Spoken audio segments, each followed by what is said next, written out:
Hello, and welcome back to Path to Glory, the Warhammer Underworlds podcast that focuses on competitive gaming, player development, and community growth. This episode was made possible by our patrons, thanks to everyone who supports us. If you're interested in supporting the podcast monetarily, please check us out at patreon.com/pathtoglory. If that's not possible, we still appreciate the listen and the ratings. This is Aman Khusro, and as always, I am joined by my undead co-host, Jonathan Davis. Hello. What's up, man? Good. We're trying out video, and I feel like there's a lot of light in front of me. I kind of look a little undead. Very pale. Yeah, you could probably, get out in the sun a little bit more. Yeah. But Yeah. I've got a nice, healthy tan going, I think. Maybe some... It's not quite tanning season outside, but it will be soon. Wait till it gets to the summer. I tan very easily. Yeah. Yeah, I tried last year, but didn't really work. You just burnt, I remember. A little bit. Well, aside from tanning, today's episode we will be covering the Crimson Court Warband. Warhammer community dropped an article this morning. Yeah. Titled, "Here's How the Crimson Court Are Turning Enemies into Appetizers." And so our main course for the day is we'll be discussing the fighters, objectives, gambits, upgrades for the Warband, the Crimson Court, and then, of course, the universal hunger cards that are associated with Direchasm. We feel like they've kind of had like a not a fair opportunity to be rated, so we'll be talking about them today because they're pretty much an additional pool for the Crimson Court, and then lastly sharing our overall thoughts for the Warband.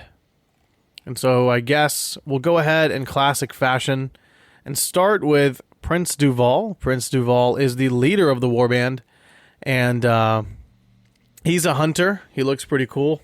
I love the red armor on the miniature. He's a level 1 wizard, and he's got a weapon called the Possessed Blade. Range 1, 3 smash, 2 damage. He's got a base move of 4, so vampires are quick. That's cool. 1 block, which is fair, and 4 wounds, which is awesome. Mm-hmm. Now, he's got some couple rules going on, so I think it's important right now to talk about... There are so many rules on this. Are these the most rules ever, maybe? Yeah, I'm not really sure, but I'm really digging it. The more, the better, in my opinion.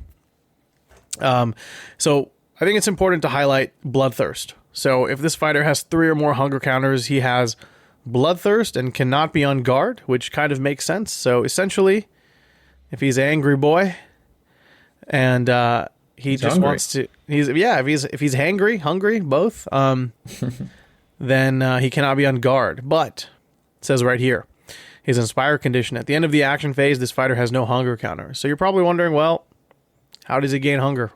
Well, he has the ability called the Curse. At the start of 1 round, give this fighter 1 hunger counter. All the vampires in this warband, all the fighters, have this ability. So no matter what, at the beginning of the game, you will get 1 hunger counter, and if no other hunger counters are played or removed or received, they'll always end the game with 3.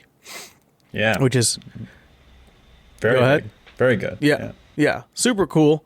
Now, it says right here, the hunger, which is a reaction.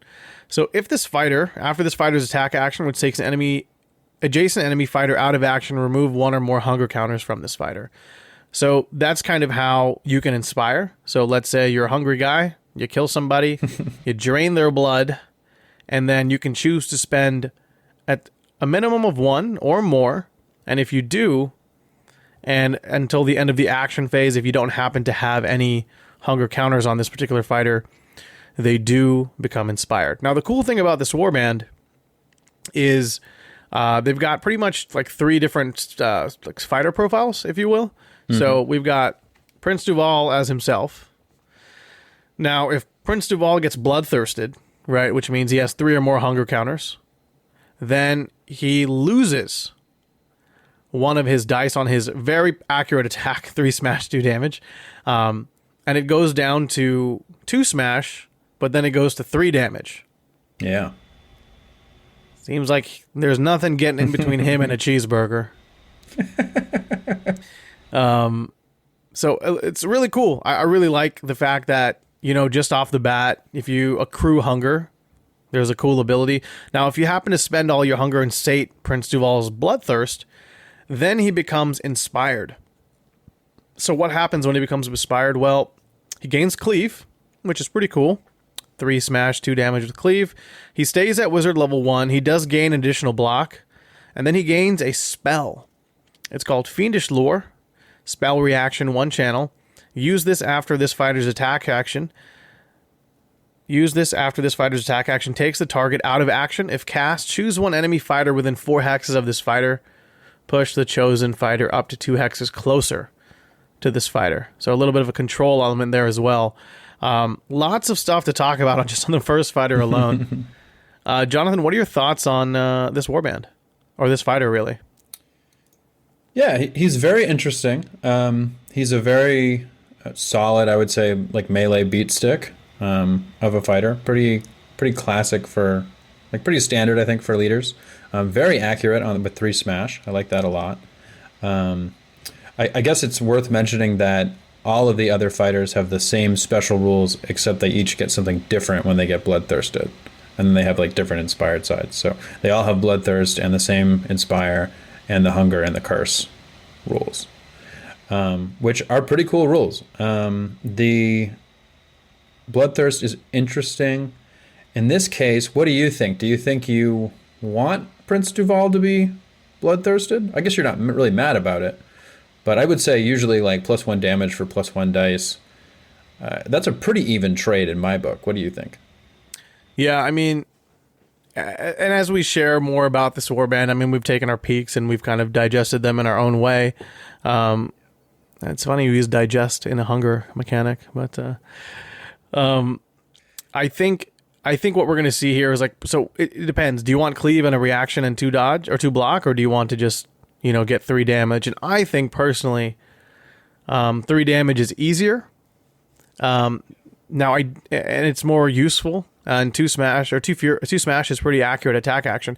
Now, the interesting thing is looking at the rest of their kit. We can probably make a deduction at the end of the episode on whether or not you want to go Inspire, Bloodthirst, or a combination of the 2. Mm-hmm. But right now, if I had to pick, I think I like Prince Duval pretty bloodthirsty. Okay. Yeah, I do think that the cleave isn't the best thing to get when you inspire. And then the Fiendish Lure reaction seems a little bit situational to me. I think there are going to be times when that is really useful, but it does require the kill, and then you have to have another fighter within 4 hexes. So, but it could be very powerful in some situations. Pushing 2 hexes is pretty good. It's hard to counter that with like a sidestep or something. So. Well, not only that, it's because you have to cast a spell. You're a level 1 wizard. You have a 60% chance. We've all failed that 1 channel a lot. Yeah. So sometimes it feels like more than 40%. Yeah, it's not really something that you can count on. I do like the 2 block a lot though. So it's interesting. I think it gives you a lot of choices, and I think in some games you'll go one direction, and then in other games you might go another direction. But he's definitely a solid fighter. So. Yeah, I mean, it's a pretty solid beat stick. I mean, he's super accurate off the bat. I mean, his attack action is Shiok's inspired profile. So. Yeah, and the inspire condition is interesting because it seems like the main way that you'll have the option to inspire is if you kill something and then you use the hunger reaction. And then you don't inspire right away, you inspire at the end of the action phase. Right. So that's an interesting sort of mechanic. I suppose if you were trying to inspire them, your opponent could theoretically try to counter you by giving you hunger. I don't know how viable that'll be, but it's an interesting sort of way that it could work. Something tells me you don't want to give these guys hunger. Yeah. But I mean, I think I like the counterplay ability, right? As you mentioned, maybe in the power step, I have a spender that I want to use right before the end of the action phase. Yeah. Where I can spend a bunch of hunger, inspire my fighter for the next round, and then, maybe do some cool gambit or upgrade as well. So, yeah, because I think once you've given him some upgrades, the inspired side is actually pretty good. So if you have a bunch of damage upgrades, then that 3 smash and 2 block is pretty great. Early on, I'd say the 3 damage is better from the bloodthirst. So it's cool. Yeah, I definitely can see him, maybe inspiring at the end of the second round, and then third round he's just some tanky dude, doing some dirty things. Sure. So. Yeah. Cool. Well, let's go to the next fighter, which is Gorath the Enforcer. Yeah. He's another cool guy. He's a wizard. He's a hunter. He's got a soulbound mace, range 2, 2 smash, 2 damage, 4 move, 1 block, 4 wounds. So very similar to his Liege Lord, but the 2 range, 2 smash, 2 damage is pretty nice. Now, if this fighter bloodthirst, then he loses a move, so he'll become 3 move, but he'll be 5 wounds, which is pretty nice. So the 2 range kind of makes up for that a little bit. And same way that the curse and the hunger work. And then if you manage to sate Gorath's hunger, then he can become inspired. And if he does, his damage goes to 3, which is gnarly. Range 2, 2 damage, 3. So he's pretty much Duke Crackmarrow. And he's got knockback 1, which is pretty nice. Nothing really changes on his bottom stat line. Again, he's got the lurking hunger rule. So if he has 3 or more hunger counters, he will uninspire immediately. And he's also got another spell. So he is the, I guess, second wizard. It's called Vile Transference. It's an action. So 1 channel. If cast, choose 1 friendly fighter within 4 hexes and 1 enemy fighter within 4 hexes. Remove 1 hunger or wound counter from one of those chosen fighters and give it to the other. Yeah. Very interesting. What do you think about this one? Do you think what do you think about his bloodthirst? Let's talk about that first. So I love going to 5 wounds. Yeah. I love that because, obviously these guys are great at combat and they're pretty quick off the bat, or they're pretty average now. I think 4 move is the average in this game. Yeah. So you've got a fighter who might be a little slower, but it's kind of like that Bahanar effect where you might be slower than the rest of your team, but you've got that range to make up for it. And that 5 wounds is dirty, man, because the only thing you're really trading off is 3 damage or 5 wounds and the movement. I don't know if knockback is pretty relevant. The Vile Transference spell I think is really cool. The problem is it's an action. Right. So I don't if you can kill a fighter from it, great. Again, you still have to, cast a channel, roll a channel on 1 die. So you can't really guarantee it either. So the only reason I think you would really inspire is if you want 3 damage quickly. And I can see matchups where you want to do that. And you face off against Crushes. Starting off with 3 damage is really nice. But more often than not, I think you're going to want to just tank up and swing your mace around. Okay. Yeah, I think the Vile Transference spell, I'm not really sure when you would use it on a hunger counter.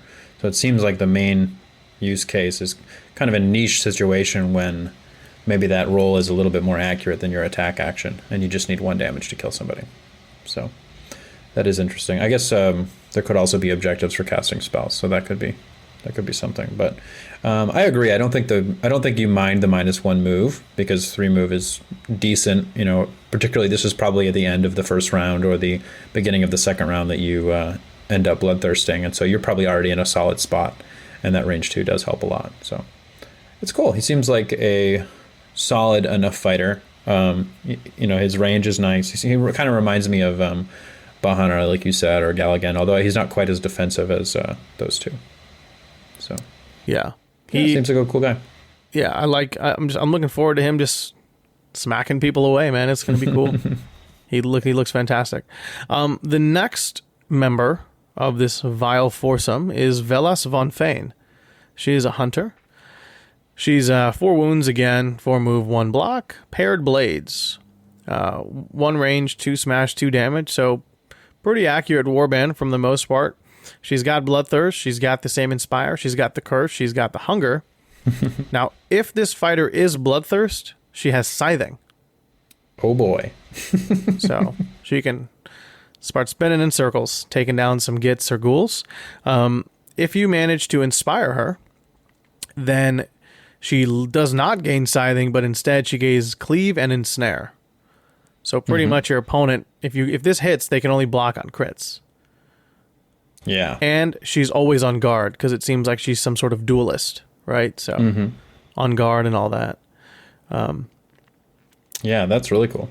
Yeah, I think, dude, again, depending on the matchup, like if you're running into like objective warbands, then you just bloodthirst and you go ham. Yeah. But I think maybe this could be a great candidate for a fighter that you want to Voltron. You know, maybe give her like a great strength and a sting of the Urgrub, and she's just munching through dudes.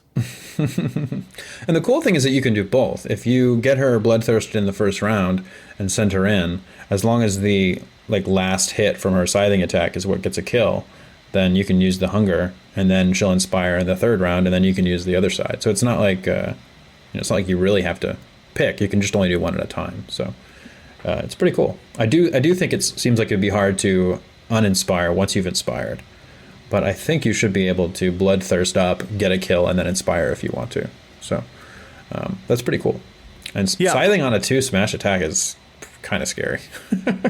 It's very good. And to your point about, like, you know, maybe uninspiring, I think you can do it if you just start spending cards, like gain 3 hunger or whatever. And we'll see some universals in a second where it'll be like gain a hunger counter, you know, sidestep, things like that. Right. So there's a lot of tools that they can use if you really want to lean into that bloodthirst strategy, which I think is pretty neat. Yeah, I just think it's something you have to do on purpose. So it'll just depend on the situation. But yeah. This is like the first warband that I think can uninspire, and it's maybe the first warband that can choose whether or not to inspire. So that whole concept is kind of interesting. I mean, I love it, and you know, you can get energy drained, for example, right? Gain a hunger counter, things like that. So yeah, your opponent can definitely counterplay, but yeah, she's cool. She's cool. Next fighter, last fighter, Ennius Curseborn. He looks like the lunatic of the group, which I'm loving. So similar stat profile, except instead of a block, he's got a dodge. So 4 move, 1 dodge, 4 wounds. It's because he's got wings, so I guess he's like the fast one that runs around. He is a hunter. Range 1, 3 fury, 2 smash. So I think he's the most accurate out of all 3, except from Prince Duval off the bat with that 51% chance to hit on 3 fury. A little bit more accurate. Yeah, and I think it's like 1%. Yeah. And he's got the same bloodthirst, hunger, curse, inspire conditions. If this fighter is bloodthirst, he is 6 move, plus 2 move to this fighter, which is insane. Yeah, that's good. Very good. You want to score cover ground or winged death, he's your guy. If you end up inspiring, he becomes more very accurate with 1 range, 3 smash, 2 damage. He gains an extra defense on a die on defense, so he's 2 dodge.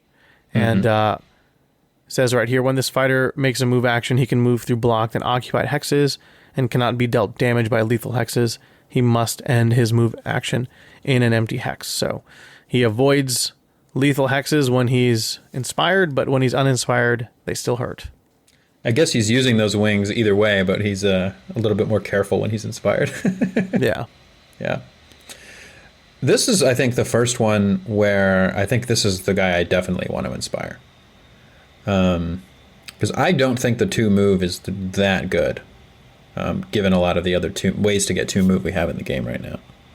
I think there might be situations when you just don't have a spectral wings and you need to score cover ground. But I like that 3 smash quite a bit, and being able to move through stuff a lot of the time can be similar to having more movement. You know what I mean? You're going to be able to go through guys. So, but he's not bad either way. So, and that's kind of the theme here. I am of the mind that you bloodthirst him. Okay. 3 fury is still really pretty accurate. You're crit fishing, but it's still pretty solid. And yeah, I just think that movement and that range is nice. I mean, the 2 dodge, of course, is very nice. Absolutely, but I like the 2 dodge a lot too. Yeah. So powerful fighters. What are your overall thoughts on the warband and their fighter card mechanics? So I think they seem very powerful. I think if you compare these to some of the other warbands that we've seen recently, I think we've talked about how there's a lot of 4-fighter warbands. We can also compare them to some of the previous 4-fighter warbands. They have some great stats, I think. If you compare it to Begor's Fiends, 4 wounds, I'd say slightly worse stats off the bat, I guess. 1 dodge and on somebody, and it's a little bit harder to get to 3 damage on as many fighters. I would say the 4 move, is kind of a wash versus the 3 move and the Riptooth extra movement. So, well, I guess this is better because Riptooth starts at 4. So I would say they're like off the bat, they can just brawl if they want to, which is pretty cool. Yeah. 2 wizards is really interesting. For one, it means like you can take things like pages and have a backup, which most other warbands don't. And you probably don't want to go too heavy into spells because they're not that great at casting them. But you can take wizard only upgrades, like ER's Instant Shield is really cool. And there's just some other cards like that it's nice to have that option. Which I think is like maybe the theme here is they can kind of do anything, I think. They obviously can do hunger in a way that no one else can so far. And they're all hunters too, so they can do all the hunter stuff. There's not really anything they can't do here. Like they're just stacked, you know? Yeah, I mean, it's really cool. I kind of agree with all that. You know, they can hold objectives if they want. They can play the dominant position, hidden purpose game. They can become aggressive. They can score for being in enemy territory and being hunters. They can tap into hunter, obviously primacy and hunger. And then, of course, there is a card in their upgrade set that can help them become great wizards as well. So Magic is pretty open because they have 2 wizards. I think it's the first warband other than Cursebreakers with 2 wizards. Yeah, I think so. Yeah. So pretty cool stuff. I'm a fan. I'm liking it so far. Let's see if the cards live up to the hype. Do you want to go ahead and start with the faction objectives? Yeah, so the first faction objective is Blood Curse. It is a hybrid for 3 glory. Score this in the 3rd end phase if surviving friendly fighters have 10 or more hunger counters, or there is only 1 surviving enemy fighter. Yeah. Interesting. Interestingly, it's not 1 or less. It's exactly 1. Yeah. So I kind of like this one a lot. If you're going hunger, right? If you plan on spamming hunger, like chunking a bunch of hunger on your fighters, and just being greedy with the cards, and potentially be willing to take punishment for having so much hunger, because I think there are cards that can interact with hunger negatively against you. Then yeah, this is great because if you have like 2 or 3 fighters left at the end of the game, let's say you lose 2, I think it's fairly possible to get to 10 on 2 fighters. Maybe 1 is hard, 3 seems a lot easier. And then one thing that when you're playing aggro, there's a reason why we don't take Annihilation, right? Because there's always 1 fighter that your enemy can like soup up and like protect. And so this is another win condition where it's like, well, okay, I wasn't able to wipe the enemy warband, and maybe I'm a couple hunger short, but hey, there's 1 fighter left. So you can play for both of these in the beginning. I really think if you're going to incorporate this card, you have to probably are trying to score the hunger condition, and then the second condition is the backup condition because you were unable to successfully get to that 10 hunger counter number. Yeah, I think you're right. I think this card would belong in a slightly more passive hunger stacking deck, because I would say that once you lose 2 fighters, this starts to become questionable whether or not you're going to score it. Getting to 10, I think, could be a little bit difficult. If you lose 3, you're probably not going to score it. You also would have to build a deck that doesn't spend the hunger.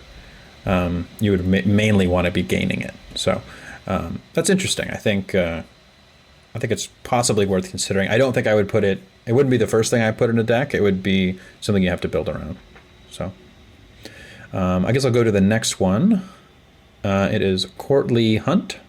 It is a 1 glory surge. Score this immediately after the first fighter is taken out of action in this round, if that fighter is an enemy fighter.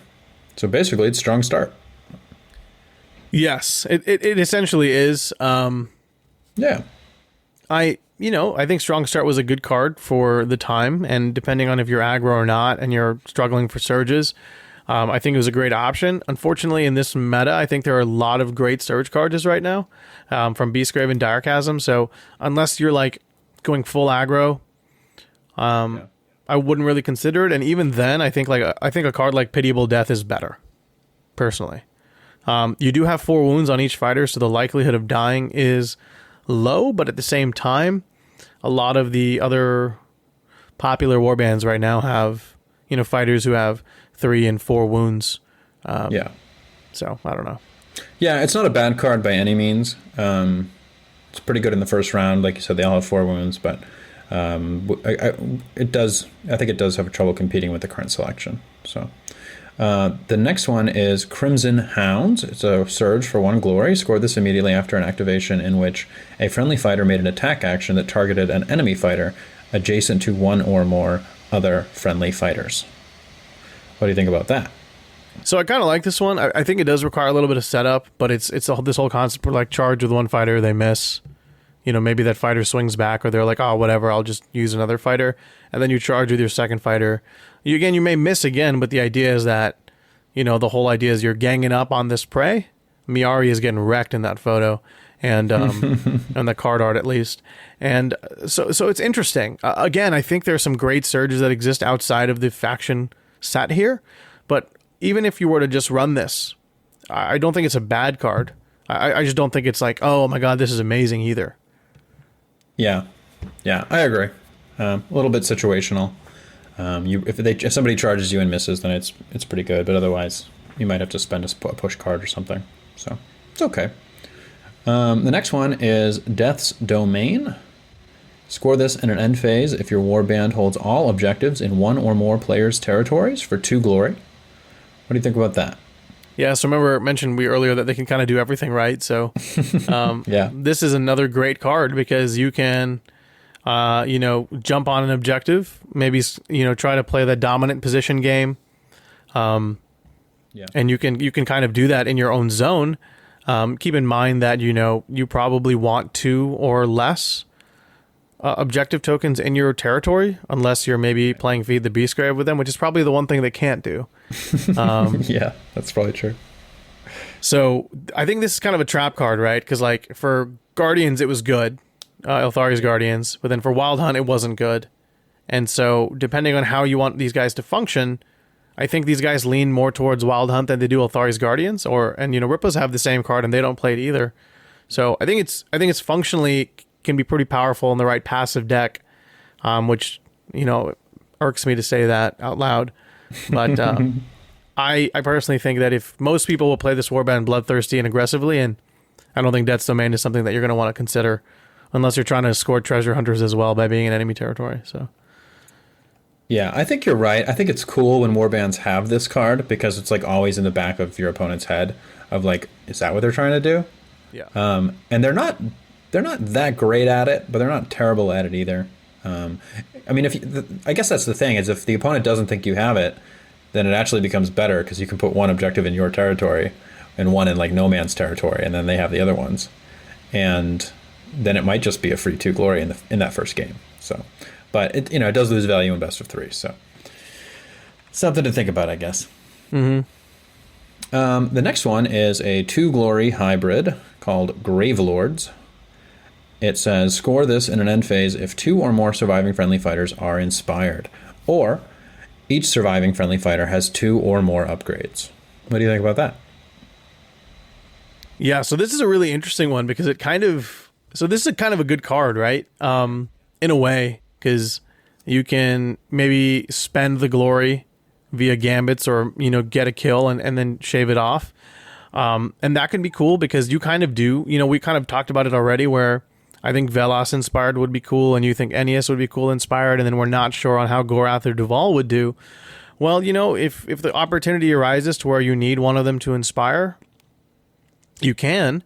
I do think that the second condition is probably the better condition later in the game, because you're going to lose fighters, you're going to gain glory. So like maybe in the second round you have 3 fighters or 2 fighters even.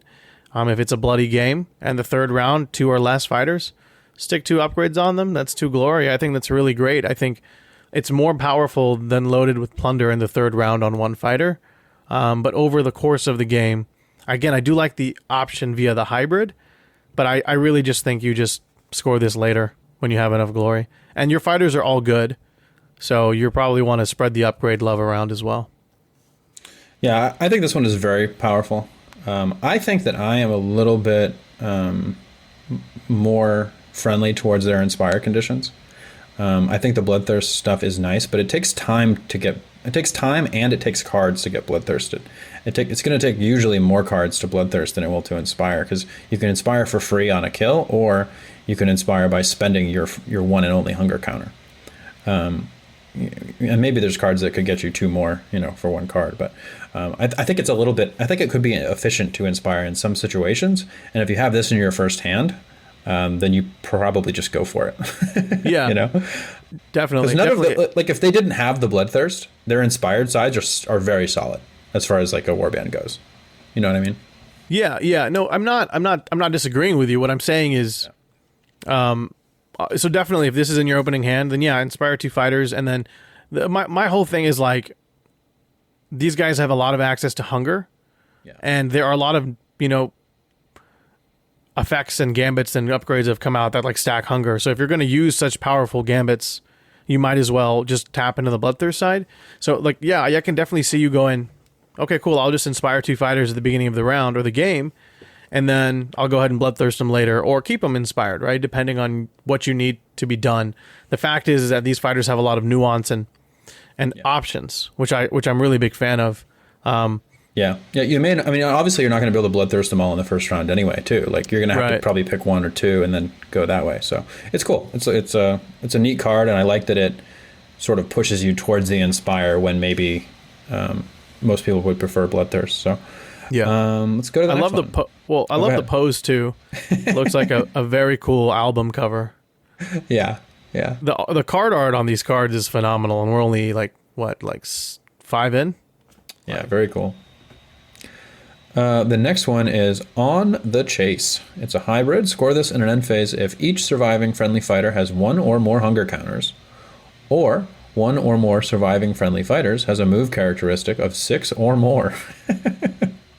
This is a pretty good one. It's pretty easy anyway. Only 1 glory, but yeah, it's just pretty much don't react with the hunger. Yeah. Just to spend it, or Bloodthirst Ennius, or play Outrun Death or Savage Speed, and you're good to go. Yeah, so I think really the only thing going against this card is that it's 1 glory, and maybe in this meta you don't need any 1 glory cards. So I guess we'll see. That could be the case. The next one is Preternatural Speed. Surge for 1 glory. Score this after an activation if each surviving friendly fighter is in enemy territory. What do you think about that? Love it. Yeah? I mean, it's good. So look. I think you can play these guys really aggressively, so if that's what you want to do, then you're going to charge 4 times. This is pretty much like... These guys are better Magors.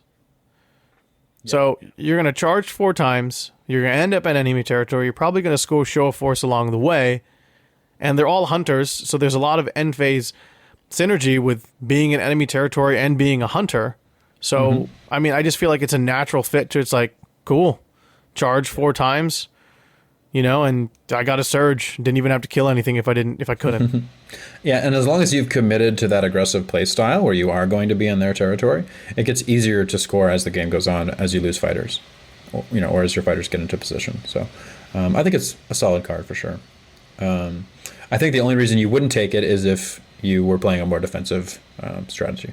So, let's see. The next one is Recovered Poise. Score this in an end phase if 1 or more friendly fighters are inspired for 1 glory.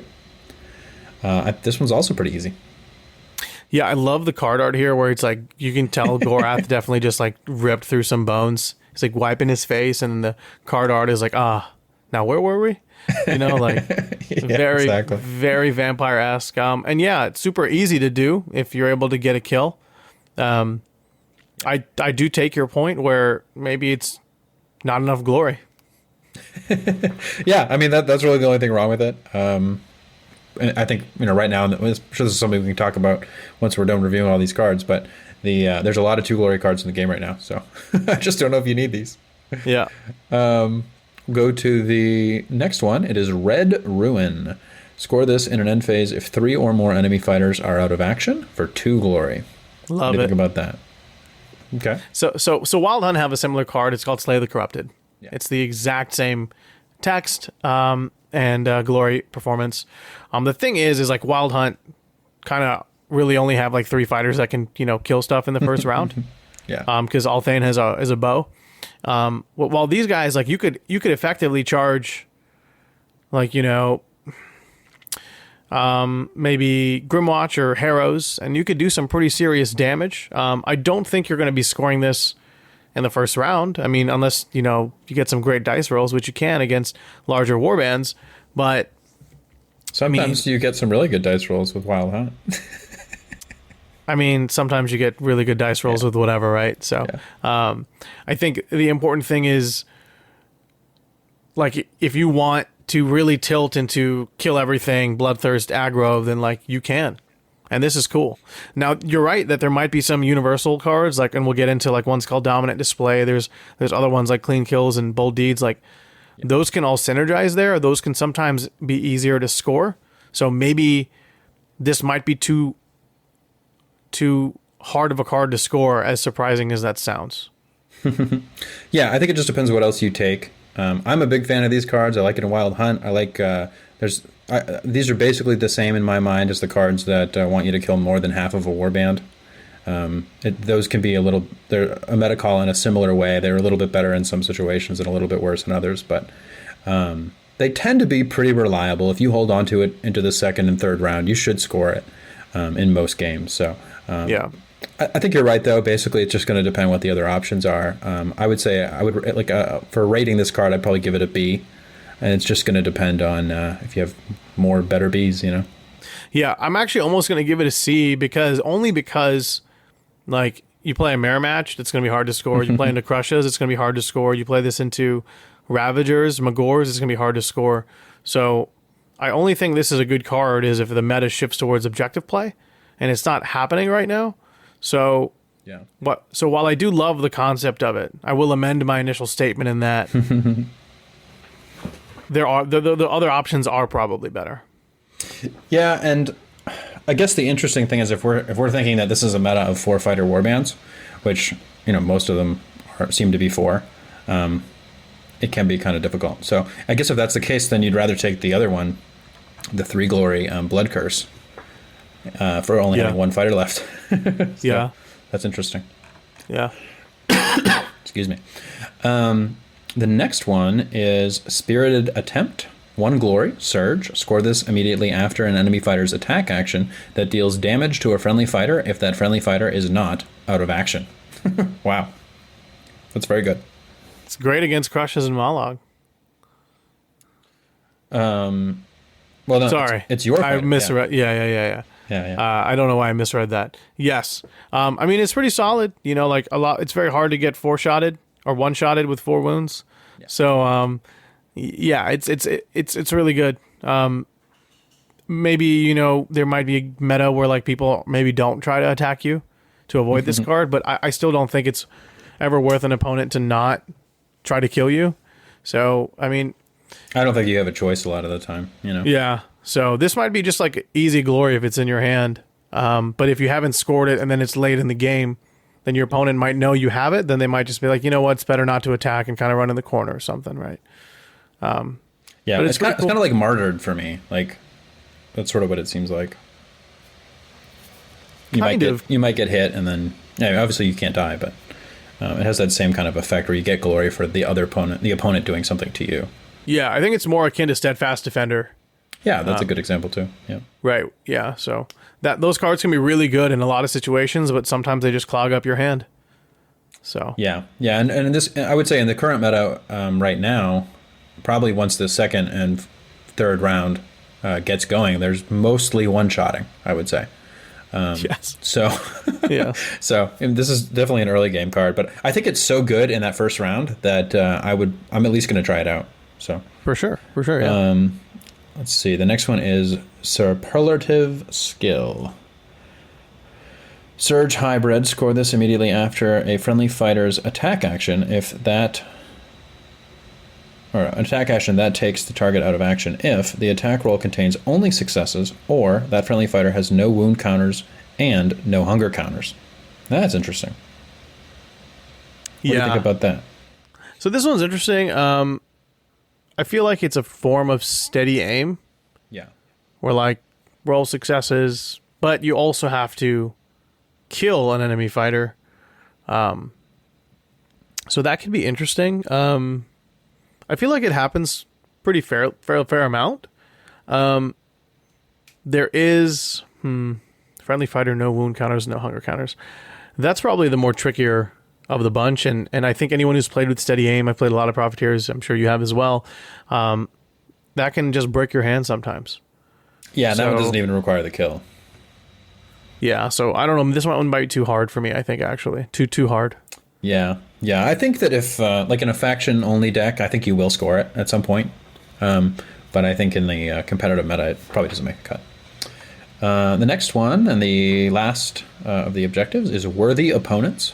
Score this in an end phase if one or more opponents has the same number of glory as you, or more glory as you.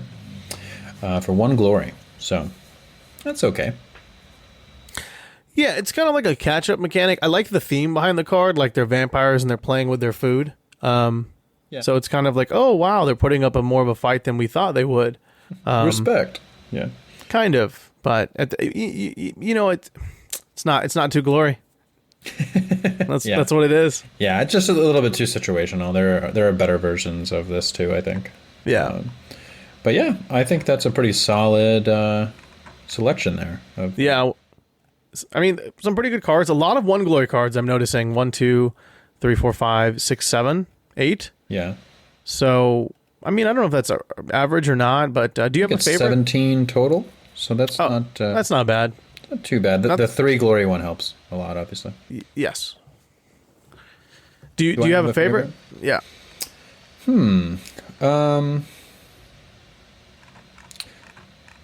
Maybe the one I'm the most interested right now is in Gravelords. I want to see if that ends up being worth inspiring 2 of your fighters. So I'll pick that one. Gravelords is really cool.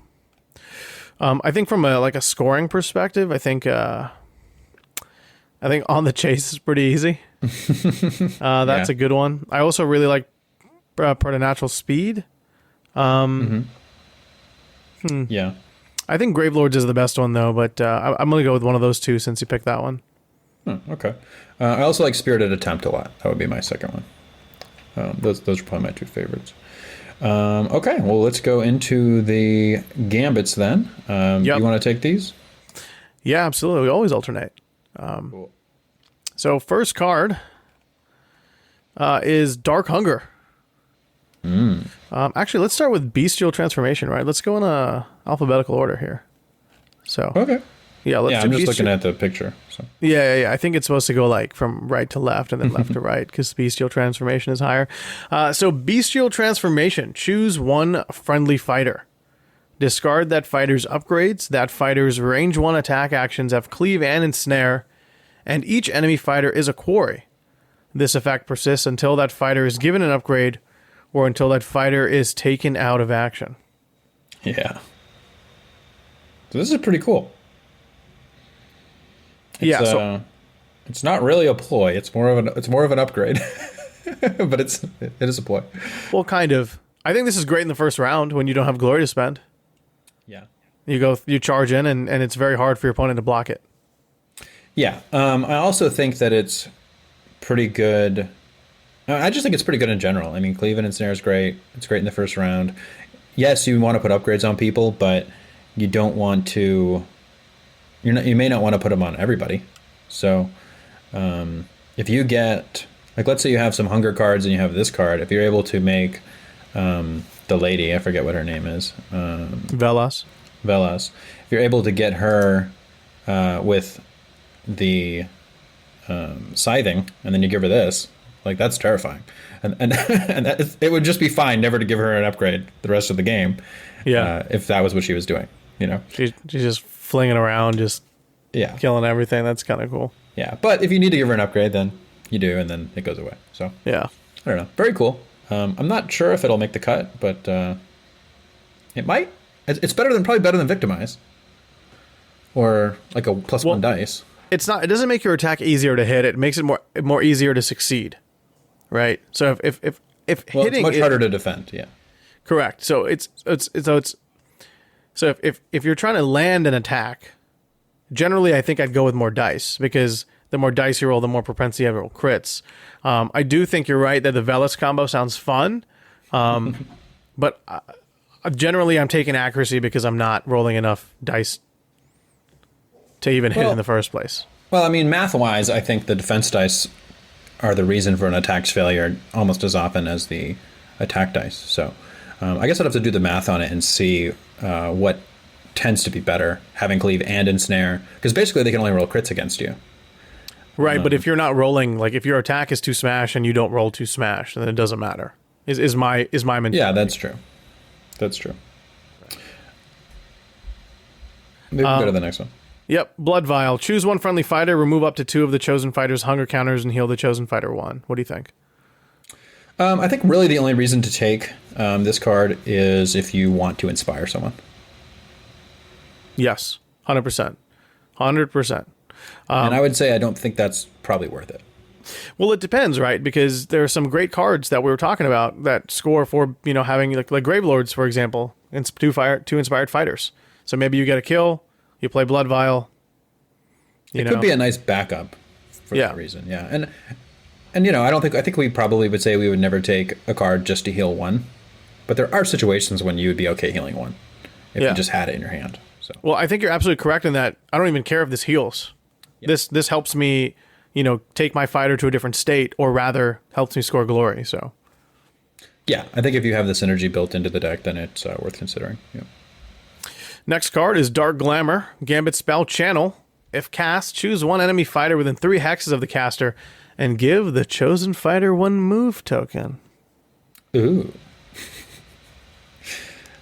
I think it's pretty good. I mean, they are level 1, so that's a thing. But when it works, oh boy. Yeah, it's oh boy indeed. And you can charge first and then use this on somebody that's like pretty far away. So yeah, it's pretty nice in that regard. It's a very good card. I mean, 60% chance to zone a fighter out of the game. Why not? Yeah. And you've got 2 people to do it. So the range limitation can be played around with because you could have each wizard on each side of the board. And then, if the bigger threat arises on either side, then you can kind of play accordingly. Yeah, and the nice thing about having the 2 wizards is if you lose one, the other one can still try to do it. So exactly, they really get around a lot of the weaknesses of only having 1 level 1. Yeah, or even a level 2. Yeah, I don't know if I think 2 level 1s is better than having 1 level 2, but it seems like it's similar in different ways. So interesting. Yeah, I mean, I almost think that having more wizards is better than having 1 strong wizard. Because maybe. The reason why Curse Breakers have been so well is because there's always 2 backups. Yeah. Now you have 1, because if you kill Miari or Vortimis or Ilthari, there goes all your magic. But in this case, you kill Gorath or Duval, you've got the other one, hopefully. Exactly, yeah. Speaking of magic, we've got another magic card called Dark Hunger. It's a Gambit spell that hits on focus. If cast, choose 1 fighter within 4 hexes of the caster and give the chosen fighter 2 hunger counters. In addition, if cast, you can remove 1 hunger counter from the caster. So this is kind of cool because Duval and Gorath both get spells when they're inspired. Mm-hmm. So this can kind of help keep that hunger counter total down. I'm not sure how I feel about the actual effect, though, given the fact that it requires us, you have 2 level 1s, as you've mentioned, but it requires a focus. Yeah, so basically it's a 50% chance to bloodthirst 1 fighter and then guarantee the inspiration of the other one, of the one that cast. So in some situations, I think that could be pretty good. I think basically this is going to compete against the other cards that give more than 1 hunger token. Or hunger counter, rather. Because, like we were talking about before with Velas, if you cast this and it goes off, you give 2 hunger to Velas, she bloodthirsts, then she has siding. That's very powerful. And then maybe your leader will inspire at the end of the round. But it's also optional, so you don't have to remove that hunger counter. So it's pretty cool. Yeah, it's interesting. Again, 50-50 on 1 die just kind of hurts me. I think. Well, but it may not have to be one die depending on what else you have in your deck. So Right. Yeah, we alluded to that card as well. So yeah, it could be good, but I mean, but at that point, it's later in the game where you might want to do this earlier too. So maybe risk reward, something like that. I think it just depends how much you want that bloodthirst potential.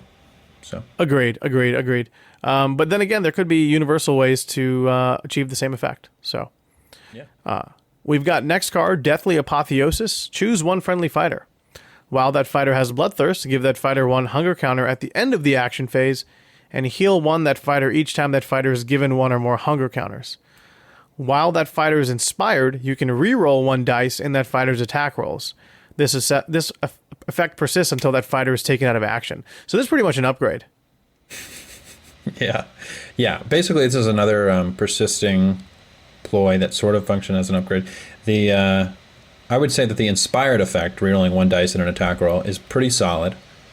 The healing effect is also really good if you have ways to give hunger. Well, you automatically will get one at the end and at the beginning of every round because of the hunger and of Deathly Apotheosis. So in theory, you could be healing twice a round outside of gambits and other ways in which you can gain more hunger. So I don't know, man. Notably, these last the whole game. Correct. Until you can use what's it called? That sword that can make an attack action, and then you can remove a ploy, but no one's going to take that. Maybe Skaven, maybe Gitz. I mean, if these guys become really good, and if this card is really good, it might be an option. But I think this is insane.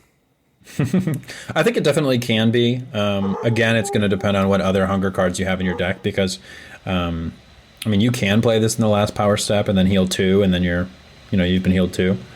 At the end of the round and then the beginning of the round. But if you play this in the middle of the round, you're going to then have to spend cards to heal back up as well. And then I guess the question maybe becomes, is this better than just taking Ferocious Resistance or another one of the hunger healing cards to just heal right away rather than having to play this card and then play another card to heal? But in general, it's probably worth trying out. Yeah.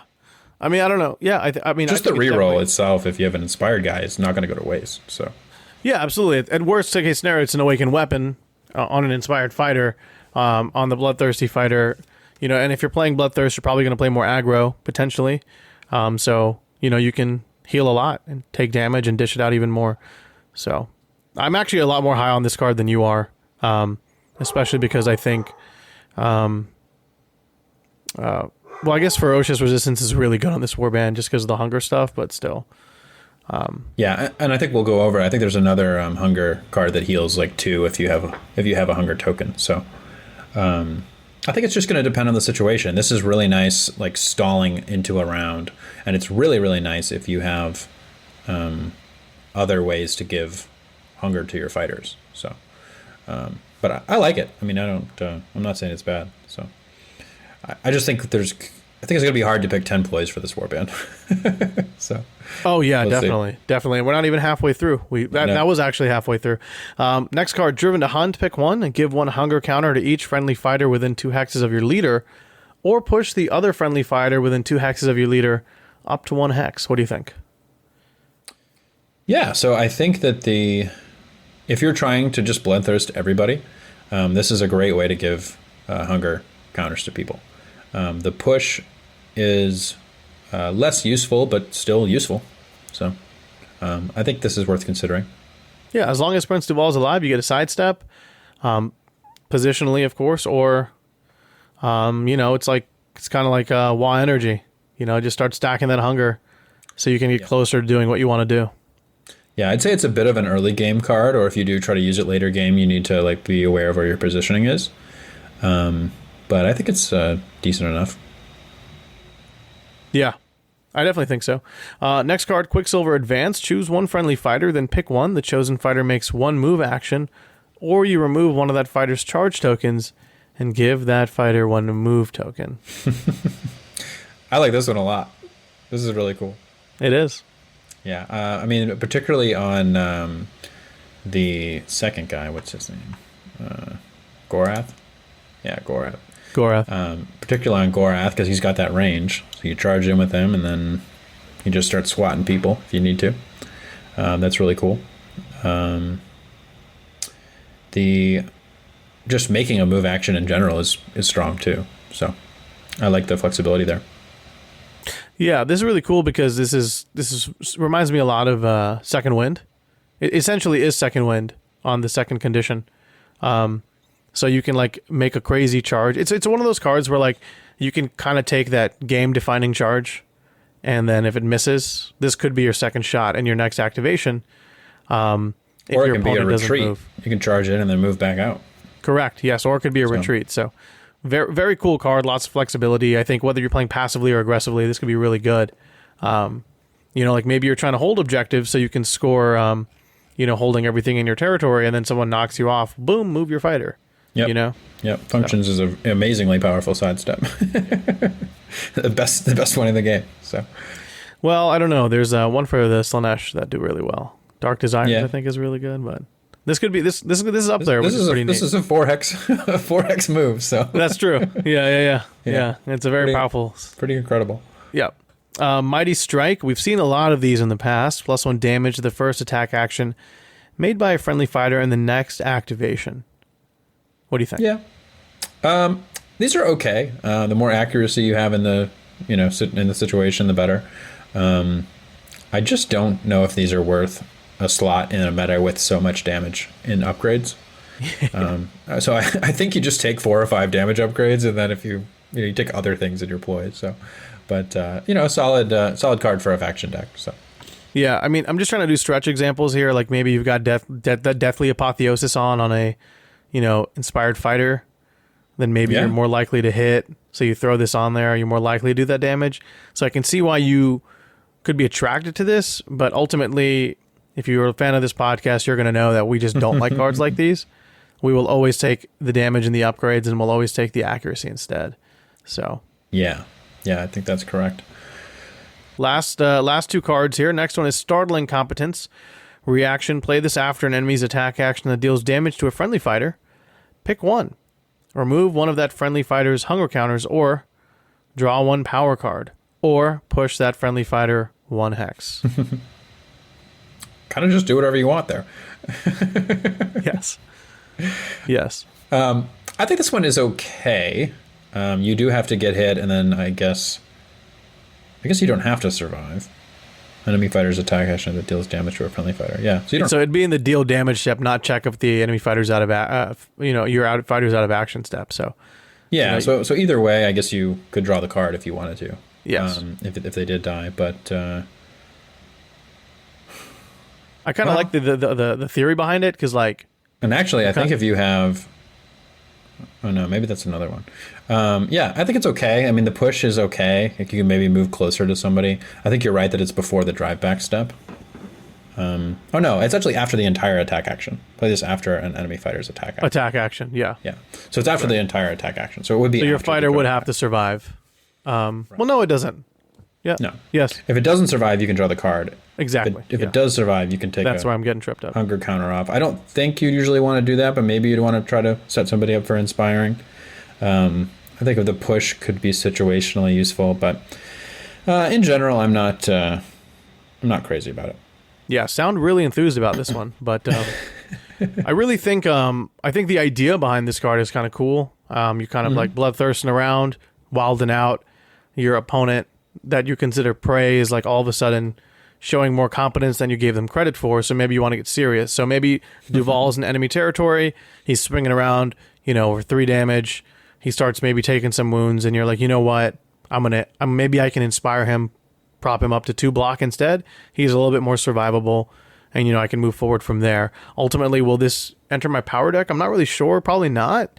Actually, I think probably not, but I mean, I think the idea is cool. The fact that all these cards revolve around, going in and out of a bloodthirst state is pretty neat to me, I think. Yeah, I agree. Last card here, Tenebrous Form. Choose 1 friendly fighter. That fighter's defense characteristic is 3 dodge.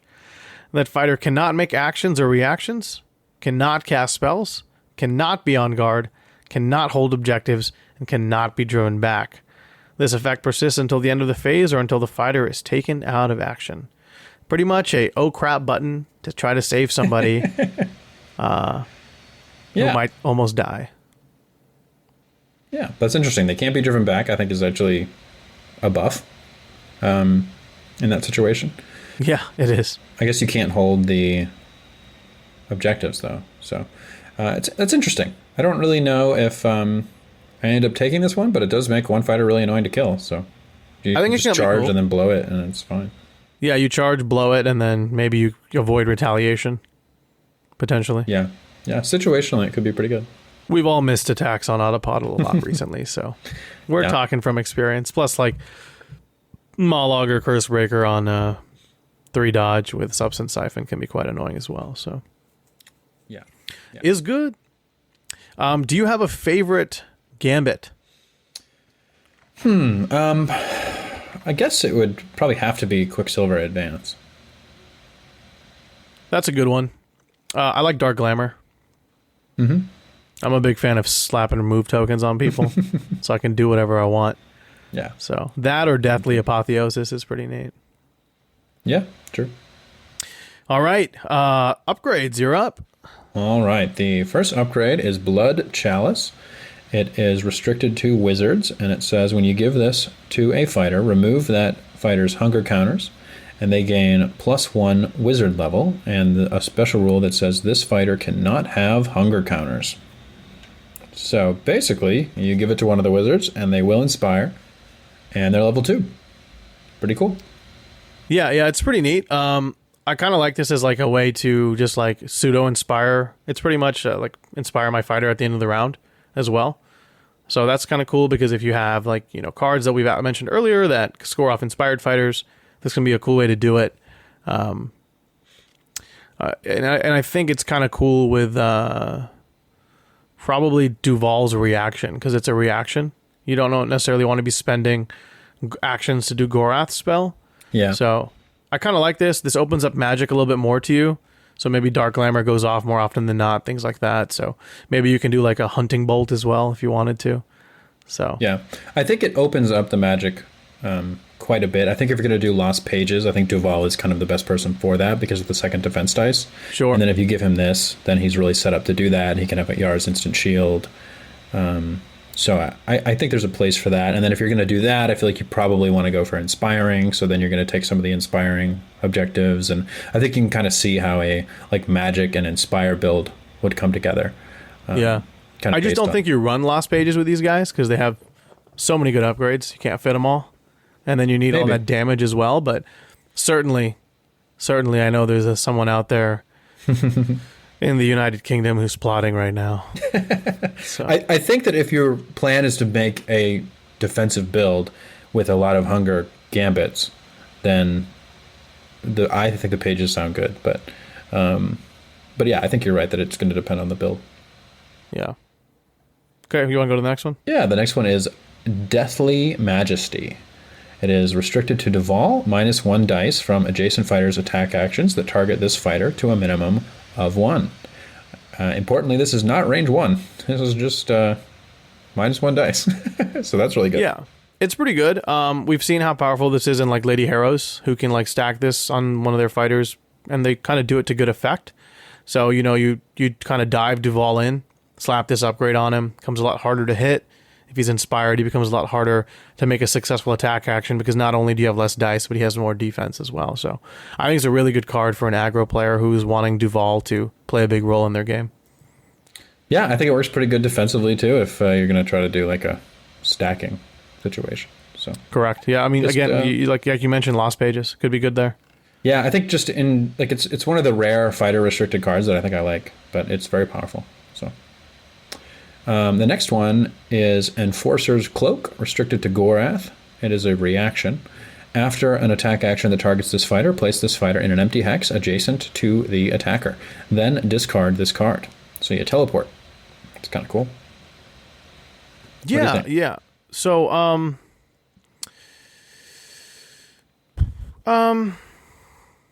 so this can be cool if it just like the art shows ranged attack. So like maybe like you've got a Thundrick, or maybe from the new Storm of Celestis warband, you've got like a Celestis shooting at you, or like a Skink who's trying to like be cheeky, or even Kikitaka who's trying to hit you with a range attack. You do telegraph this a lot because the upgrade is on your fighter, and so for that reason, it's probably a deterrent. I don't know. Like, it's a really cool effect. It's really, really cool.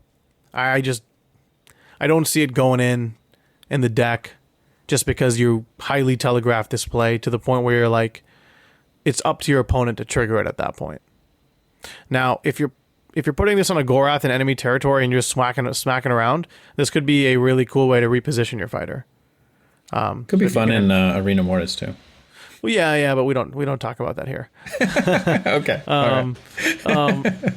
You could if you know that an attack is coming from a certain fighter, then maybe you can slap this on, teleport behind them or quote unquote behind them, which is next to them, and then maybe like opens you up to swing against someone else, or maybe jump onto an objective or things like that. So there's a lot of like high level plays here, but I think you're gonna have to take time to unpack that, and it's gonna be pretty situational. Yeah, I agree. Okay, we'll go to the next one here. It is Glutton for Gore. When this fighter is given one or more hunger counters, instead give this fighter that many plus one additional hunger counter. When one or more of this fighter's hunger counters are removed, instead remove that many plus one additional hunger counter. How do you think about that? So I wouldn't take this if you're trying to inspire unless you're taking Gambit support, because at the beginning of the round, you'll just gain 2 hunger. Yeah. So this is really if you're trying to Bloodthirst quickly, and this is only really good if you get it out early. Ultimately, I don't think this fits into your deck because it really doesn't do much, and I think the hunger effect, not only is it constant throughout the game, but it can be better via Gambits and other upgrades, and so for this reason, I think we just pass on this, personally. Or I would, at least. Yeah, I agree. The next one is Mirror Duelist. It is restricted to Velas. This fighter is considered to have one additional supporting fighter. It's not a terrible effect.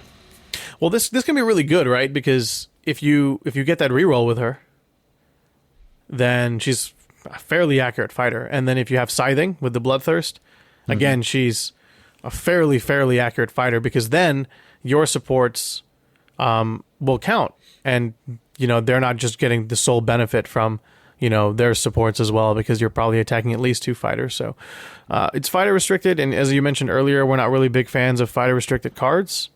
But I could see this one having play.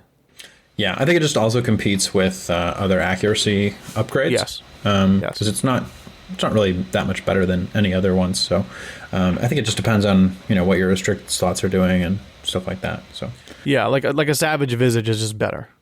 Yeah, Strength of Terror, that kind of stuff. Yeah, so. Good point.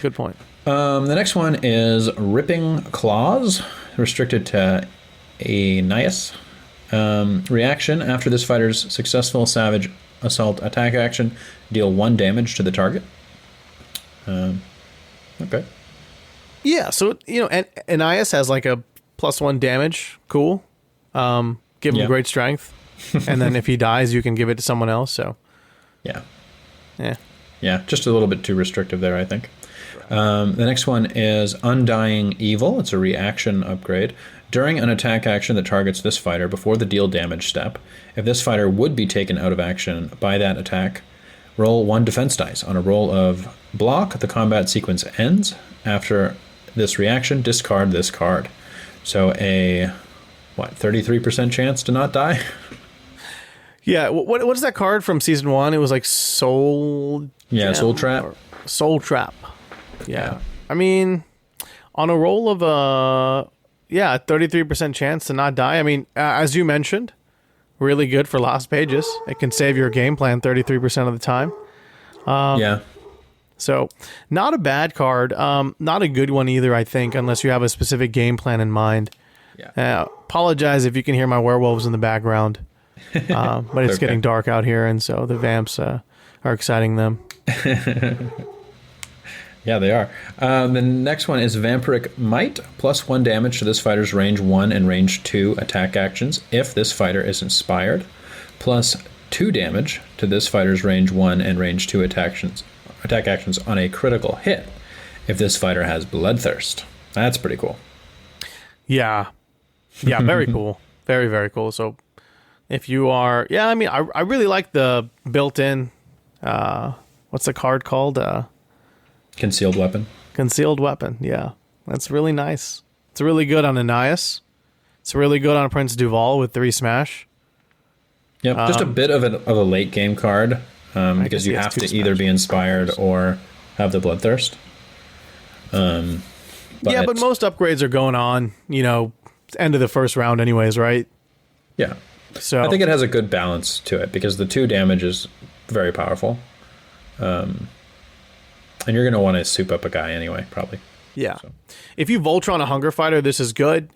But I also think this is a great additional +1 strength if you're going to play Inspired. And the only reason I would take this over a Universal card is because you have the option to tap into that Bloodthirst if things don't go your way and you just happen to Bloodthirst a fighter.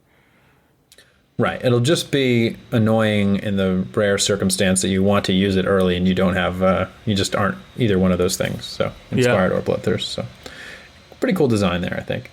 The next one is Vampiric Speed. It's +1 move or +2 move if you are Bloodthirsted or Inspired. So kind of similar, but pretty solid, I think. Awesome card. Looking at the fighter stats, the only 2 fighters that go to 2 defense, which is Anais and Duval. So Savage Speed could be a great option as well, but maybe you don't need it. Because I mean, you're already 4 moves, so you go to 5. But I do think the game plan is to do one of the 2, right, throughout the course of the game. So I agree, and I think that it's nice to have the option. I think sometimes you'll want to take Spectral Wings and the Quarry one. I forget what it's called. But Outrun Death. Outrun Death, yeah. But I think other times you'll just want to take one of those because you'll want something else in your ploy slots, and you'll want to take a 2 +2 move. So I think it's good for that. So yeah. The last one is Von Marusi Armor. It says if this fighter is inspired, reduce all damage dealt to this fighter by 1 to a minimum of 1. If this fighter has Bloodthirst, if this fighter would be dealt precisely 1 damage, this fighter is not dealt that damage. So I like this for the inspired side. It's pretty good for Bloodthirst, I guess. It's much better for the inspired side, absolutely. Yeah. And again, I think the more and more we see these cards, the more and more like Lost Pages does seem like an option for them. Again, I don't know if you take it, but if you end up deciding to try it, this is obviously a great card because you want your Duval Inspired to be on that 2 block, so you can reroll 2 block with that Yara's Instant Shield. Then you've got, -1 dice from Deathly Majesty, and then you get -1 damage from Von Marusi Armor. That can be insane. Additionally, the Bloodthirst stuff, I mean, I think it's just nice to have. You're probably going to be aggressive. There'll probably be lethals, so you can avoid the lethals. But yeah, I think it's cool that you're immune to the lethals when you have the Bloodthirst, because you'll just not take that damage. That's exactly correct. Yes, that's what I was saying. But I think I ultimately wouldn't take this card if I'm going Bloodthirst. Oh, okay. Yeah, well, I mean, but the thing is, though, like, it's not like you have to pick one between Bloodthirst and Inspire. Like, I think there are going to be situations when, you've gotten the most out of what you're going to get from the Bloodthirsted profile, probably because you just charged. Right. And then you may as well just hope to Inspire and then, have the next round with your Inspired side. So, I don't know. I think it'll see a lot of use either way. It is interesting that it required these last 3 have required 1 Inspire or Bloodthirst, and I think that's pretty cool design for them. I completely agree. I really do think Duval is the main one that's might be flipping back and forth. Yeah, most likely, getting hungry, killing the guy he needs to kill, and then tanking up. I agree. And maybe Aeneas could do the same once he scored you your speed package, if you will. So, yeah, I'm loving it. I think these are great. Do you have a favorite upgrade? I think my favorite upgrade, probably Blood Chalice. I like that one a lot. Yeah, it's a pretty cool one. I think I like Vampiric Might.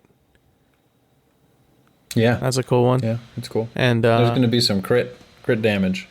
Yeah, and I really like Deathly Majesty. It's really funny. I'm like one of the first ones who thinks Lost Pages with a warband, but I didn't really think about it with these guys until now. But Yeah. even then, I think some lucky dice can just destroy Prince Duval. So, Yeah. but maybe that's if you true. do the Deserve Confidence and some other stuff, maybe you can make it work. But how are you scoring the rest of your glory? I guess we'll find out.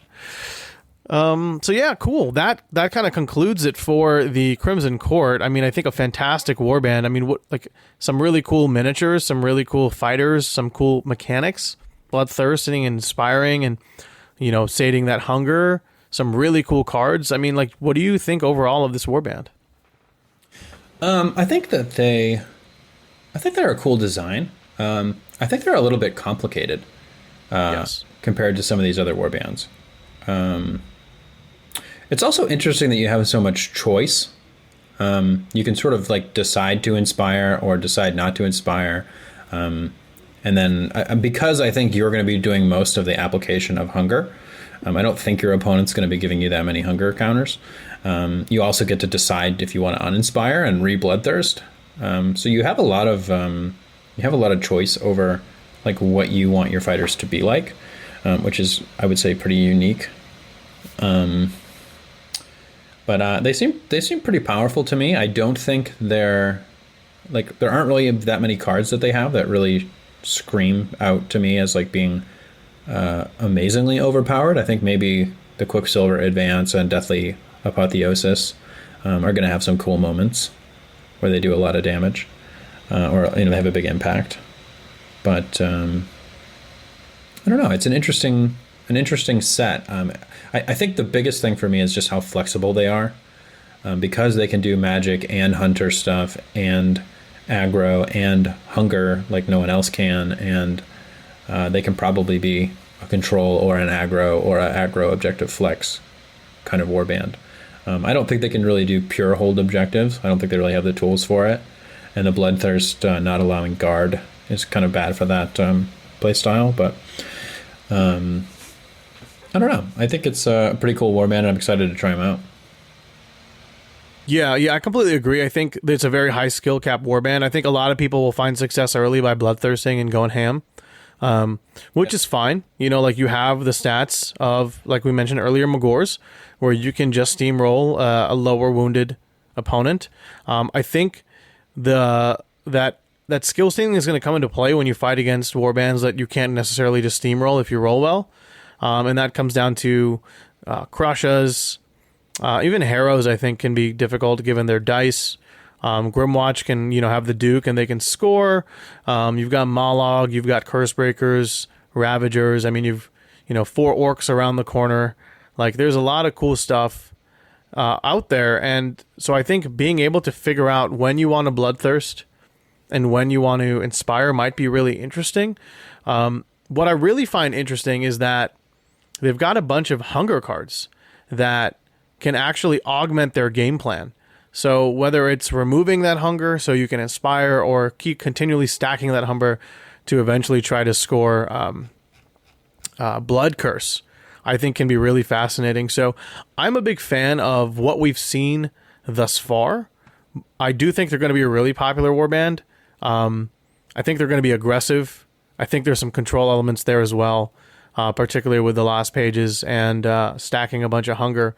But again, like, I think a lot of people, I have to mention this again, is they're going to do well with the warband, but to really master it, it's going to take a lot of reps, a lot of interesting scenarios to find yourself in, and trying to figure out how to get out of them, and maybe like learning what you could have done better. So I'm a huge fan of this warband's design, the aesthetic, and I agree that the cards aren't as maybe overtly powerful as the Seraphon, right? The Starblood Stalkers. Yeah. But I think the way in which you apply these cards and the tactics is the game breaker here. And so I look forward to sinking my teeth into them and figuring out how to best move forward. Do you want to talk about some of the universal hunger cards that we think? I do. I think we should take a look at some of the hunger cards available in the current meta, and then maybe just grab a couple that we think looks cool. One of the ones that I like to play with a lot is Energy Drain. But now, potentially if I'm not playing the vampires, then it might be a way to disincentivize me because I don't want to give them additional hunger. Or maybe I do because they're trying to inspire, and maybe they're trying to score Grave Lords instead, right? So I really like that counterplay. A really cool way is you can also play Energy Drain in your warband if you're playing this warband, because you can like put a move token on a fighter, and if you happen to be adjacent to them, you can gain a hunger counter as well. So that can be a really cool. That's a really cool one. What do you think? What's another card that you really like? Well, one of the new ones that I guess we're going to review in the next one that I think is pretty important here is Bountiful Bait, which is one of the new gambits. Yeah. It says each fighter with one or more hunger counters is a quarry and is on guard, and this persists until the end of the round. So interestingly, it doesn't work if they've bloodthirsted already, but just being able to put all your fighters on guard in the first round is pretty cool. So, and that's completely different for them than it is anybody else, because they just start with the hunger counters. Yeah, Irresistible Hunger is another cool one. Choose one friendly fighter, give that fighter one hunger counter, then push one enemy fighter within 2 hexes of that fighter 1 hex towards that fighter. Or if that friendly fighter has 2 or more hunger counters, push each enemy fighter within 2 hexes of that fighter up to 1 hex towards them. So you could like put this on Velos, jump in, maybe grab some opponents off objectives, ruin their positioning, maybe get a scything attack. Some really cool stuff that you can do with that card that rewards you for having, hunger. Yeah. One of the other new ones is a Taste for Power. And it says give 1 hunger counter to each surviving fighter in the warband whose player has the primacy token. That's kind of nice if you really want everybody to get bloodthirsted all at once. Yeah, you just kill a fighter, boom. Everyone's on 2 hunger, everyone's going to bloodthirst next round, start of the second round, potentially even faster. That's really cool. I think Hungry Advance is another good one. It's a staple. Give a hunger counter, sidestep, pretty neat. Yeah, there's another one that I thought was cool. It is Compelling Hunger. This came out in the Seraphon. Choose one fighter with 1 or more hunger counters, push that fighter 1 hex, and give that fighter 1 hunger counter. So that's like those two together are like basically you can take 3 sidesteps if you want. Yeah. Which is pretty good right now in the current meta. There's not a lot of pushes. So yeah. Especially if you're trying to avoid or engage with your opponent, I think it's really cool. Pitiable Death is a really funny one because essentially if you're going for Bloodthirst or you're not inspired yet, if someone kills one of your fighters, they just score Pitiable Death. Yeah. Which is kind of funny. So that's a cool one. Yeah. And then I think there's another one. No, that's something else. Yeah. Oh, and we can't forget Hungering Harpoon. No, I haven't forgotten that one. Yeah, bring it up. Let's talk about it. I think it's a very cool card, and I think this is the warband. I think this is the warband that can play it. If you're playing like a hunger stacking thing, I don't think you are upset about having a range 3 fury 2 damage attack. So I think it's something to keep in mind. I'm not sure if it makes the cut, but I'm gonna probably give it a try at some point. I just think it's cool. Another good one is Hungry. Cool. Yeah, it's really cool. Hungry Armor is insane with these guys. Because you can stick this on Duval. And then you gain an additional... Well, so this is really tough because you actually gain additional hunger counter. So I don't think you stick this on Duval. I think you just stick this on one of your fighters, you bloodthirst faster, and then you can just reroll your 1 defense die. Which does make you a little bit more survivable. I think you're crit fishing at that point, but that can be a really cool card to function with them. I agree. Another one I think is cool is Delicious Morsel. Yes. It's heal 1 to a fighter, but if you have any hunger tokens, it heals 2, and it removes 2 hunger tokens if you have 2, or it just does 1 if you only have 1. Yeah. So it might end up inspiring you, which is interesting. But I think this is one of those cards that if you are going to take the, was it Deathly Apotheosis? If you play Deathly Apotheosis and then play this, you'll heal 2 right away, and then in the next one, you'll heal even more. So like these two, I think those two together make you really, really hard to kill. And if you do end up inspiring yourself, then you'll get the reroll. So I don't know. I think that's pretty neat. Yeah, it's really cool. There's another one called Keen Hunger. So you can spend a hunger counter to get a reroll on an attack. So if you've got a bunch of hunger, you're maybe not going for Blood Curse, spend a hunger counter, become more accurate. The another one is called Ravening Stone. at the end of each action phase, pick one, give one hunger counter to each fighter within 2 hexes, or remove one hunger counter from each fighter within 2 hexes. So you can stay inspired, or you can bloodthirst even faster. Yeah, that's a cool one because you give it to one fighter and then it just it's friendly fighters and enemy fighters. Yeah. So that's probably a really good one if you are going for the hunger stacking and try and get to 10 for your guys. You may consider that one. So it also just helps everybody get bloodthirsted if you're probably hiding in the back with a passive build or something. So one card to watch out for is Starvation Snare. If you move, your opponent can give you 3 so they can bloodthirst you, or they can remove up to 3 so they can unbloodthirst you as well. Yeah. So that's a really interesting card. Maybe I love how the number is 3 as well, which lines up perfectly with this warband. Definitely planned. Yeah, it's particularly kind of devastating if you are inspired or if you're already bloodthirsted and then you're charging because it'll kick in before your attack action. Yeah. Because it's after a move action. So you go in for a scything attack and then you don't have the scything anymore. Yeah, that can be really funny. Yeah. I think also Ferocious Lunge is a really cool one because pretty much it's Spectral Wings if you have a hunger counter. So that can be your third. Outrun Death, Spectral Wings, and Ferocious Lunge can be a very, very fast team. Yeah, if you want the speed, you can definitely have it. Yeah. So that's pretty cool. I think there's a bunch on here. I think, really... also, Hungry for Victory. Score this in the end phase if one or more friendly fighters have 2 or more hunger counters. It's a joke. So yeah. Growing Hunger is another one. You just have to have each fighter with 1 hunger counter. So that'll happen automatically if you don't remove them. Or you need to have a surviving enemy fighter with 1 hunger counter. And if you are taking a bunch of hunger stuff and you're just kind of spraying them around, then you get a hunger, you get a hunger, you get a hunger. Blood Curse. The other one that was cool was Hunger for Power, which is a hybrid for wizards. You need to have 1 wizard with 2 hunger counters or have 2 upgrades on a wizard. So you should be able to do that pretty easily as well. It's only 1 glory, but kind of interesting. Yeah, another one is Starvation's Grip. If this fighter has 1 or more hunger counters, this fighter cannot be pushed. Yeah. That's one of the new ones, I think, right? Yeah, it's one of the newer ones. Cool. So we're going to do our Universal review in another episode. We like to split them out now, but I think that's some good hunger stuff to get you started.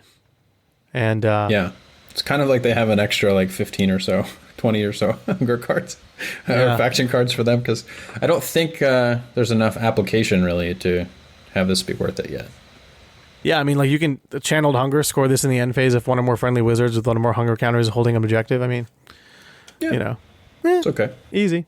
Gorath or Duval holding objective. So I like it. I'm a big fan. And I think I look forward to seeing what people do with this warband. As we mentioned, it's high skill.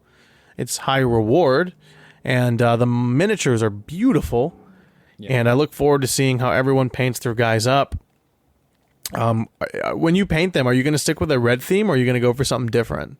I don't know. I may go with a Twilight theme and get out the glitter and I'm going to slap you through this monitor. Sparkly. Why? That's what vampires do. If that's what you want, then I completely support you. But I know that's not what you want. So tell me what it is that you really want. I think the official color scheme is really cool. I hope somebody paints them with glitter. I think that would be funny. But I don't know. I think I might go with like Send me some black shiny. as the primary color with red as a trim, just because everyone's going to be running around with red Prince Duvals. Either that or I might go purple. Even the red's my favorite color. I like my warbands to look a little different, just so that I don't want to. I like being a special snowflake. You do a good job. Are you talking smack right now? You glitter man? Get out of here. So yeah, I think for the end phase episode, I think we're waiting on our aspiring champions to provide us some feedback. I think if we can't get a consensus, we'll probably just do a deck build. Yeah, I think we're gonna do some deck builds probably after we are done with all the reviews and we've had some time to play with the new stuff. I think I definitely want to do a couple deck build end phases anyway. But But if you do have any ideas, definitely let us know, and we'll. Yeah, I think what might be cool would be to talk about some of the other warbands that can utilize hunger. And maybe we can do that in our hunger article that we did plan on working on this week. So lots of cool stuff to talk about. And yeah, I mean, look forward. I mean, we're going to have a bunch of content on the other podcasts we mentioned. This is one of the 4 podcasts we're recording this week. We've got another one right after this that we're recording, and then 2 more later this week, and a bunch of articles. So we got to get cracking. Yeah, we did have some Patreon questions for this episode, though, for the vampires. Oh, we did. Cool. Let's do it. Yeah, the first one is from Godsworn Gamer. Do you think that the complexity of deck building with the right amount of add and remove hunger cards and deciding which fighter to allow to thirst and which to inspire gives the vampires such a high skill ceiling that they will rarely see tournament play? What do you think about that? Yeah, great question, Godsworn Gamer. So I do think there is a high skill ceiling, which figuring out when you want to thirst and when you want to inspire and what you want to put in your deck and what you don't want in your deck. Do I think that they will rarely see tournament play? Hell no. First of all, they're going to swarm the meta. Like, they're going to be everywhere. Everyone's going to be playing these. Obviously, they're the new hotness on the block. But secondly, I think they're a really good warband. I think you're going to be tough first couple games, but I think once you figure it out, you're going to have a lot of fun, and you're going to really enjoy that mini game within the game. So I think it's really going to test your ability as a player. But if you're able to go, overcome that, then you might, have a deathly apotheosis of your own. Is that a good thing? I mean, it looks like there's like a halo behind it, like it's light. So it doesn't look that bad, does it, on the card? So I think that I think there is some complexity, like we sort of talked about, but I think they have a very good baseline. Like, I don't think this is a hard warband to play, or to learn like the game with. Like, I think they do some pretty basic things. And then I think when it's time to make a decision, like, do I want to use my reaction to inspire this fighter? I think it should be sort of apparent whether or not that's the right thing to do. So I think after a few games, you'll start to like figure out what you normally want to do and when the situation, wants you to do one thing or the other. But I mean, they are more complex than some warbands. So I just think a lot of the time there will be an obviously right choice.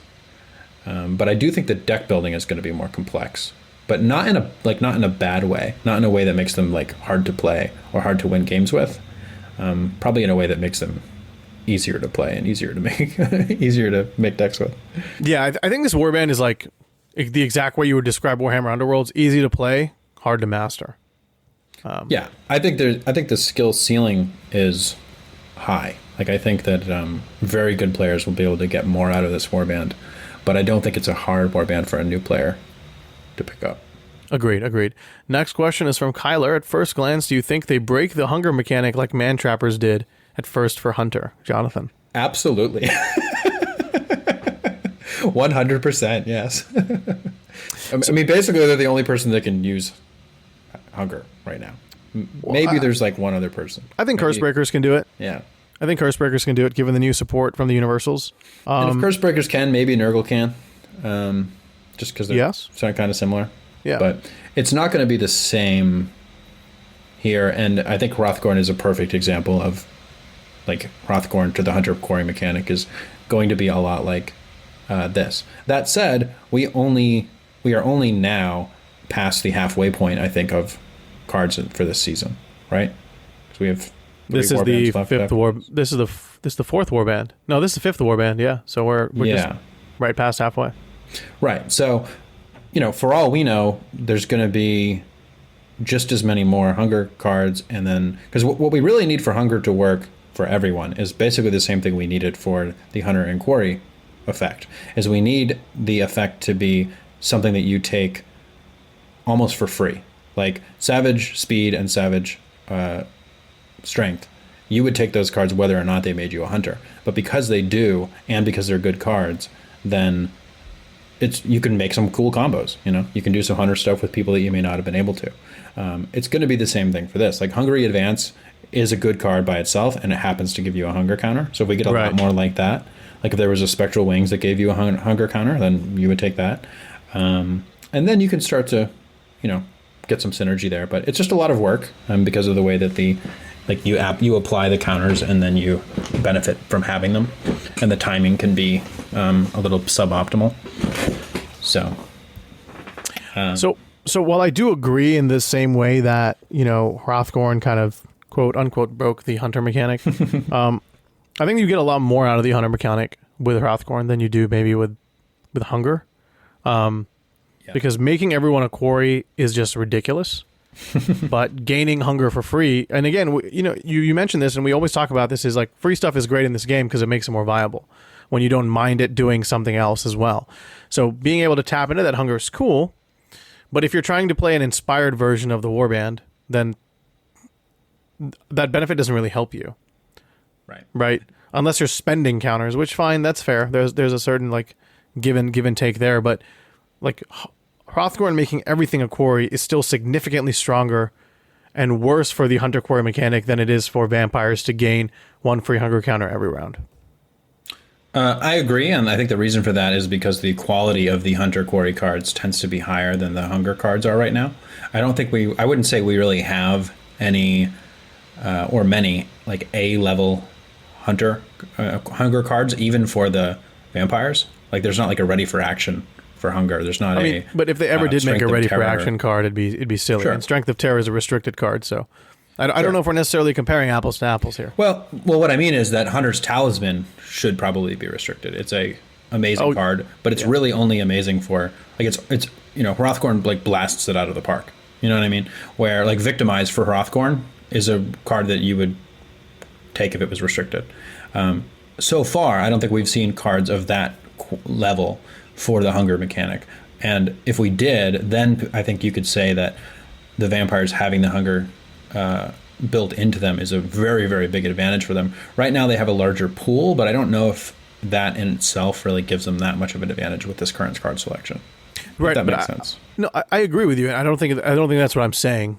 I think that makes sense as to why Hrothgorn is more abusive with Hunter Quarry than perhaps the Crimson Court might be, right? But I think that also the mechanics are just completely fundamentally different. Hunger is all about gaining and spending, while Hunter Quarry is about like rerolls and attacking and killing, right? So I think when there's a big ogre who's trying to kill everything and eat everything, and then he taps into a mechanic that's trying to help you kill and eat everything, then yeah, that makes sense. I think we can go back and forth on this a lot, and we might be just at semantics at this point. I think we're both saying the same thing. I think we're just going about it in two different ways. So next question from Compact. I think the warband is cool, but do you think they're slightly too complex in design? There's a lot to track, and I think it'll be quite easy to miss things. Could slow down the games when your opponent is asking what your guys do now. And the second question, kind of from Godsworn Gamer, I think was a direct follow-up to this. He says, how many hunger counters has he or she got? Will be the most used phrase in Underworlds. Whose responsibility is it to put and remove hunger counters from enemy fighters? This is a good question. Multi-layered. Yeah.